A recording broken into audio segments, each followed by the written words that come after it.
Hello guys, welcome to my video. So ngayon, pinapakilala ko sa inyo ang Tadhana SMP. So dito guys, ay pupuntahan ko ang mga magagandang crates na ginawa ni Kuya Eto. Ito ay Beats crates. At yan ang mukha niya, ang ganda diba? Kaso hindi ko afford yung ganyan kasi wala akong pera. Ito ang Beats crates. Ito naman guys ang Dragon crates.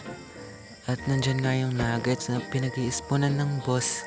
Ang boss na yan ay si Cargolan boss.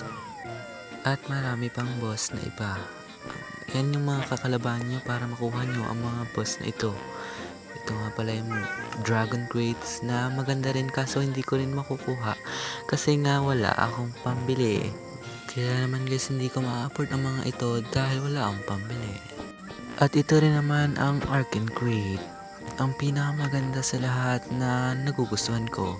Kaso nga lang hindi ko siya mabibili kasi nga wala akong pambili. Kaya kung naboboard kayo at gusto niyo ng mga crates, dito lang kayo. Ito naman ang panda crates na maganda rin. Kaso wala rin ang pambili. Punta na kayo sa Tadhana SMP. Ilalagay ko sa comment section ang Tadhana SMP IP.